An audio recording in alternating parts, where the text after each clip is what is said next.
Hey everybody, welcome to my channel and welcome to day 9 of Video Every Day in June. So, now that E3 is finally upon us, it means that I'm finally done with the prediction videos and I can get into the real meat of this series. So you already know what I'm going to be doing based off of the title, but it's a surprise to me because I do not know yet. I have the topics in this bowl that I'm going to randomly select. So, I'll get it over quick since you already know what it is, but remember, this is a complete surprise to me. I don't know what I'm going to be doing today for the video. Oh, one fell out.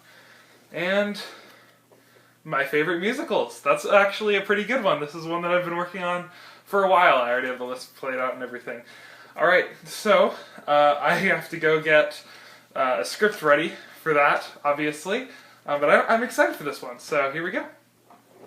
Okay, so for this video I have a list of 10 musicals, so it's going to be my top 10 favorite musicals. Keep in mind, this isn't what I think are the best musicals of all time, these are just my personal top 10 favorites. So if you have a favorite that isn't in this one, or you think certain ones are better than others, it's just my opinions, and it's also just the musicals that I know. It's not like I know every musical. With that caveat on there, we're going to go ahead and get into number 10, which is Fiddler on the Roof. Okay, so this musical it's an old classic musical, but not a lot of people know about it nowadays, I don't feel like. Fiddler on the Roof is about this Jewish man who lives in a Jewish-Russian village. It's set around World War II era, but the main premise is this guy, the main character, has 3 daughters, and each daughter wants to push the traditions of their lifestyle a little bit further with their relationships and their marriages. So like the first one doesn't want to have an arranged marriage, and the next one, you know, I don't want to go into all of it because it's spoilery, but each daughter wants to go further and further. And basically the main character has to decide how far he's willing to go. It's sort of a character study of what this guy thinks is the line between tradition and actual, like, what he believes is right and wrong. So, like, morality and tradition. But it also has elements of, like, Romeo and Juliet, especially in the first act. I feel like it kind of peters off and becomes much more about the main character in the second act. Fiddler on the Roof has fantastic musical numbers. It's not a musical that I had expected to stay in my head as long. Like, when I saw it, I was like, that was good, I'm happy I saw that. And then I found myself humming the main song, Tradition, the, like, opening song. And I couldn't get it out of my head, and so I listened to the soundtrack, and then I listened to it a bunch, because it's fantastic. It's really, really good, and you should definitely give it a listen if you haven't. Number 9 is Into the Woods. So this is one of Stephen Sondheim's more popular musicals. Into the Woods intertwines the story of 4 famous fairy tales. Cinderella, Little Red Riding Hood, Jack and the Beanstalk, and what's the last one? Rapunzel. Okay.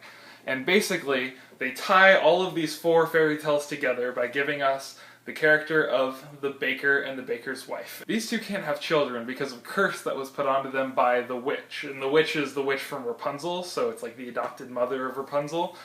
And the story goes that the baker's father stole greens from the witch's garden, and so the witch placed a curse on the family tree that they couldn't have children. And the way that they can get the curse reversed is by getting Little Red Riding Hood's cape, Cinderella's slippers, Rapunzel's hair, and Jack and the Beanstalk's cow, Milky White. And so all of these fairy tales intertwine and creates a really entertaining story, because on its own, these fairy tales are ones that everybody knows, and they're not very exciting on their own.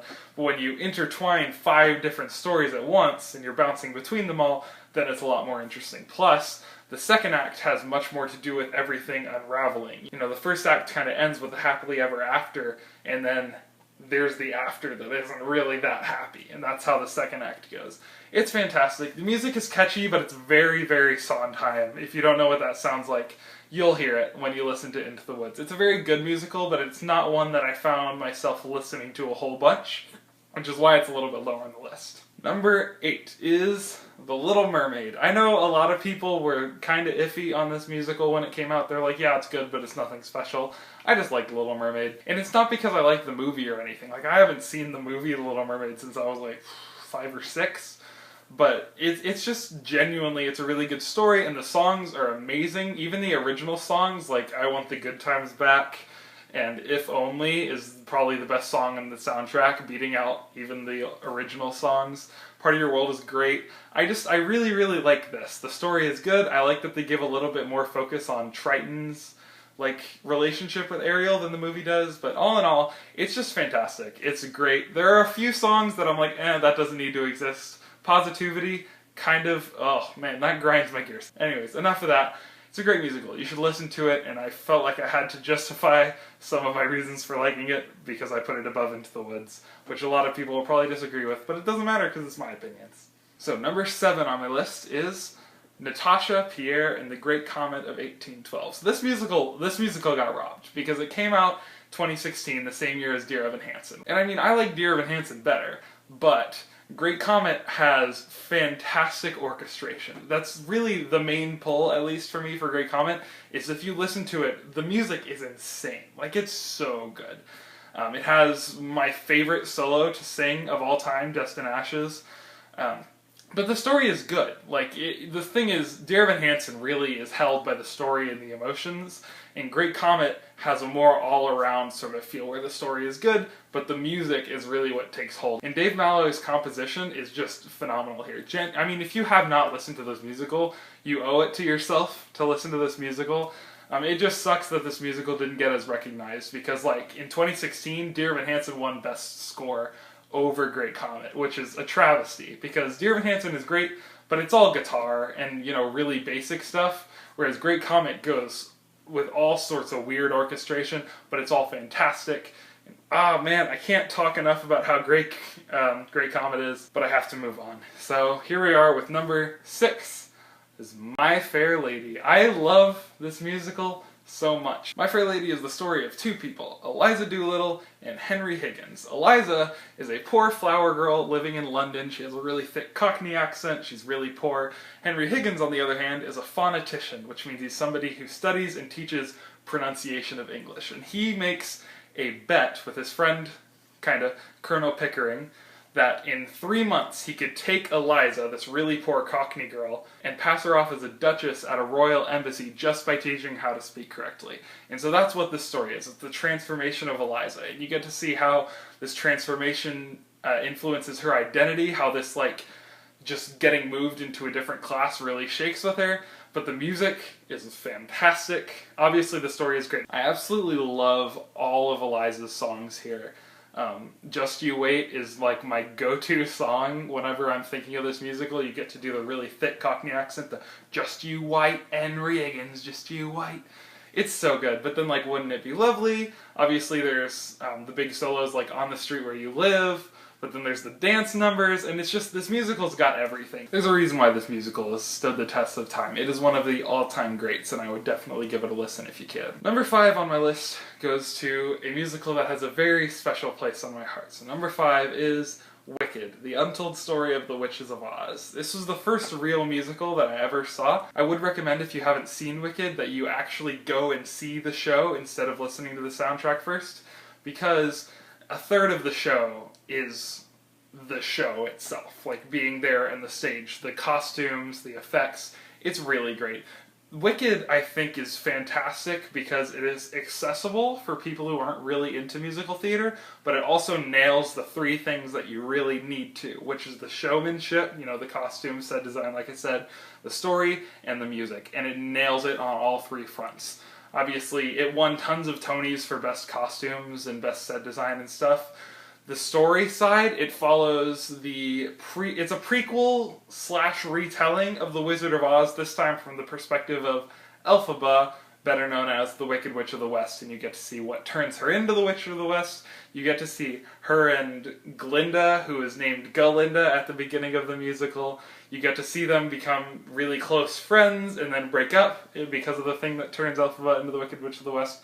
It's a fantastic story that mostly centers on the themes of friendship. It's fantastic. And then the music. Oh man, I had the songs from Wicked on replay non-stop for like a year after I saw this musical. It is without a doubt one of the best composed musicals ever. Defying Gravity alone can sell this musical. But I mean, you also have No Good Deed, you have Popular, you have What Is This Feeling? So many good songs in Wicked. Like I said, if you can actually go and see Wicked, definitely do it. It's still running on Broadway if you have a chance to get up there and see the big big production of it, you can, but it's also touring all over the place. I saw it for the first time at Dallas Fair Park, and it was phenomenal. I'm sure you'll be able to find a really good production of it. Just make sure you can actually go see the musical and experience it for what it is. Number 4 on my list is going to go to Dear Evan Hansen. So Dear Evan Hansen is a really emotional musical. It centers around the story of the senior in high school named Evan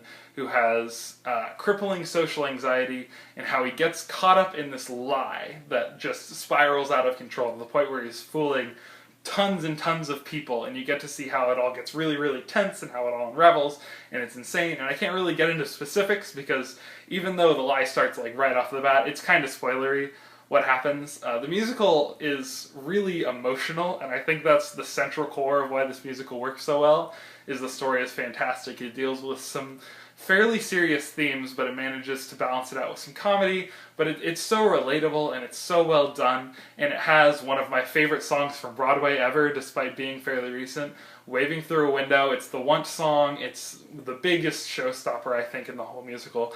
But consistently, it has a whole bunch of really, really good music. I said earlier that I think Dear Evan Hansen robbed Great Comet on the best score Tony, but I do think Dear Evan Hansen deserved best musical overall, because it's just a musical that really connects with you. It's a musical that has great catchy songs. It's a musical that had really good showmanship with the stage, actually. And it's such a good story. It's fantastic. It's definitely one you should go see. I would say it's not for the faint of heart. It is kind of intense. It deals with themes of like suicide and loneliness and stuff like that, but it is fantastic, and it's definitely one of my favorites, which is why it's obviously so high on this list. So definitely give the soundtrack a listen. Obviously, I doubt any of you can go up to see this in Broadway. Tickets are like $800 or something because the show is sold out forever, but it's fantastic, and you should definitely listen to it. Number 3 is one that you've probably been expecting. This spot goes to Hamilton, an American musical. This is the musical that really got me into musical theater. I'm sure that's true of a whole bunch of people around my age, that they listened to Hamilton and they're like, this is amazing, I need more, and went and listened to like Dear Evan Hansen or Heathers, or even went back and listened to like Phantom of the Opera and stuff like that. Hamilton, I think, is one of the best written musicals of all time. It's not my favorite musical, probably because I listened to it too much and kind of got like fatigued from it, but if you look at like how intricately written of every line is, like all of the internal rhyme and alliteration, it's insane. Lin-Manuel Miranda, the composer, is a genius. It's so intricately designed, yet it's super accessible. Like, you can understand the story. You can have no clue what's going on with the really intense, really well-written stanzas and still absolutely love it because it's catchy and the story is amazing and it tugs on your heartstrings. And it's not a musical that I expected to like. In fact, I didn't even listen to it until 2016, a year after the cast album came out, and that was only because I had a classmate who wouldn't shut up about it for like 3 months, and I was bored one day and I finally listened to it, and it is genuinely phenomenal. I feel like the best way to sort of describe it is it has the intricacy of like Sondheim classics with the accessibility of modern musicals, and it really combines the two and makes it a really, really fantastic musical for anybody. Musical theater fans or non-musical theater fans can really love this musical. Number 2 is The Phantom of the Opera. This musical is another one that I didn't know that I was going to like. I think it's because I didn't know what I was getting into. So The Phantom of the Opera is the story about this girl named Christine Daae, who is a dancer at an opera, and how she gets trained by what she thinks is an angel, but what it turns out to be the Phantom of the Opera, a ghost that supposedly haunts the opera. And you get to see the story of this ghost trying to chase down Christine, who's trying to like avoid him. There's love stories and there's amazing solos. This musical is genuinely fantastic, and what I love the most about it is how the music really represents the tone. One of the main motifs is this big chromatic finger. It's like bum bum bum bum bum bum bum bum bum bum bum. That plays all the time, and because it's chromatic, descending and ascending, it feels kind of like a haunted house, which is very much the tone of the musical. It's not like actual horror, but it has that sort of like silly haunted mansion feel where it's definitely emphasizing that stuff. It's fantastic. It's a really good musical. There's a reason that it's the longest running, actually now that I think about it, No, I'm pretty sure. I'm pretty sure it's the longest running musical on Broadway. And there's a reason for that, because it's amazing, and you should definitely listen to it. There's a movie adaptation of it as well. I think it's a musical, though, a lot like Wicked, that you should definitely go see, because seeing it is like part of the experience for Phantom. It's still on Broadway. You can go see it. It's definitely one you should see. It's one of the best musicals of all time. And that's not just my opinion. Obviously, I think it's one of the best because it's number 2.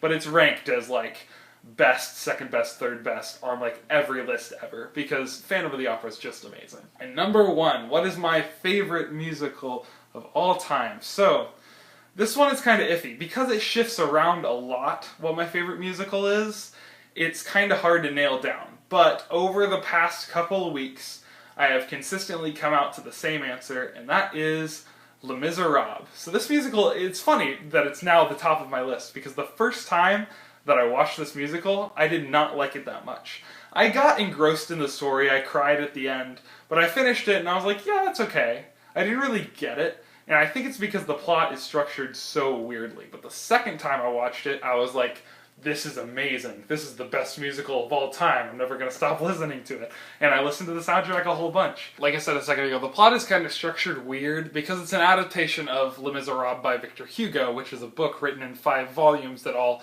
have time in between them. And so there's time gaps in the musical. And I think the first time you watch it, it's kind of hard to get your head around like what's going on, what time period we're in, who's the main character right now. But once you've watched it once and you have a grasp on all that stuff, then the next viewing, you really get to understand how great this story is and how great the characters are, and you get to really emotionally connect with them. The best thing about Les Mis, though, is the music. Les Mis probably has the best music of any musical ever. I mean, One Day More, Bring 'Em Home, Empty Chairs at Empty Tables, On My Own. I could go on listing a billion. I Dreamed a Dream. Even the intro, Look Down, I think is what it's called. Or no, it's not called Look Down. That's used later.